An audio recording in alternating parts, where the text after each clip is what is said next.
Everyone welcome back to my channel. तो आज के बानाबो হচ্ছে চাল কুমড়ো দিয়ে মাছের মাথা দিয়ে তরকারি। তো চলো এবার এখানে কাটা আছে চাল কুমড়ো, আলু কাটা আছে, পেঁয়াজ, টমেটো, এখানে আছে হলুদ গুঁড়ো, লঙ্কা গুঁড়ো, সর্ষে ভেজানো আছে, নুন, চিনি, পাঁচফোড়ন, তেজপাতা আর আদা রসুন বাটা। এবার মাছের মুড়োতে আমরা হলুদ আর নুন মাখিয়ে নিয়েছি, মাখিয়ে নিয়ে ভালো করে ভেজে নেব। মুড়োটা আমরা কেটে নিয়েছি ছোট করে।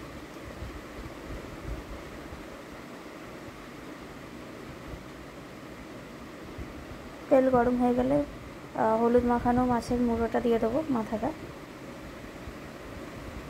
দিয়ে ভাজা হয়ে গেলে লাল লাল করে এবার আমরা সেই তেলের মধ্যে দিয়ে দেবো হচ্ছে পাঁচফোড়ন আর তেজপাতা।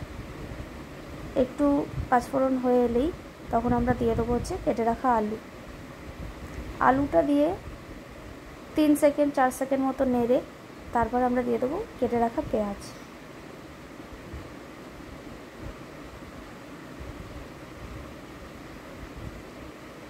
দুটোই একটু গোল্ডেন ব্রাউন করে ভাজা হবে। আলু আর পেঁয়াজ গোল্ডেন ব্রাউন হয়ে গেলে তারপর আমরা দিয়ে দেবো হচ্ছে আদা রসুন বাটা।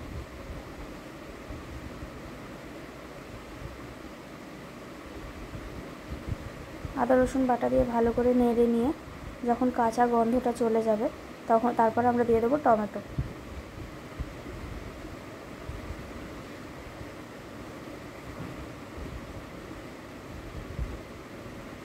টমেটো দিয়ে ভালো করে একটু কষিয়ে নিতে হবে, একটু ভেজে ভেজে নিতে হবে। এরপর দেবো হচ্ছে মশলাগুলো। প্রথমে চলে গেল হলুদ গুঁড়ো, তারপর দিয়ে দেবো লঙ্কা গুঁড়ো, দিয়ে ভালো করে নেড়ে নেব।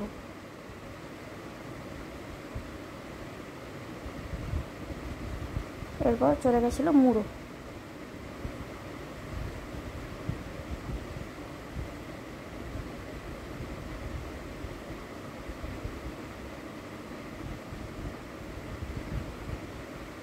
যখন এরকম হয়ে আসবে তখন আমরা দিয়ে দেবো হচ্ছে কেটে রাখা চাল কুমড়ো।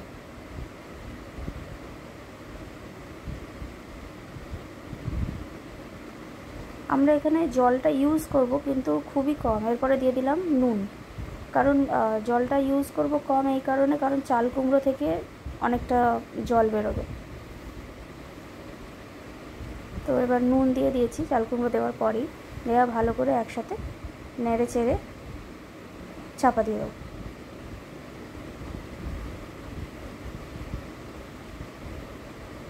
তোমরা দেখতেই পাচ্ছ যেরকম বললাম জল আমরা দিইনি, জাস্ট ঢাকা দিয়ে দিয়েছিলাম। তো এইটা চাল কুমড়োরই জলটা, সেই জলেই হয়ে যাবে। আর এখন দিয়ে দিলাম হচ্ছে সর্ষেটা যেটা ভিজিয়ে রেখেছিলাম সেটা। এইবারে একটু জল দিলাম, ওই সর্ষের বাটিটা একটু জল দিয়ে সেই জলটাই দিলাম।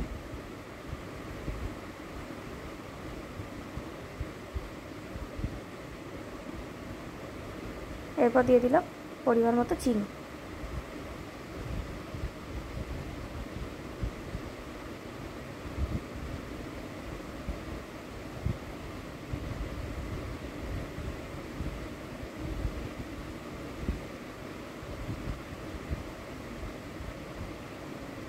দেখতেই পাচ্ছ ভালো করে নেড়ে চেড়ে নিয়েছি, প্রায় হয়ে গেছে।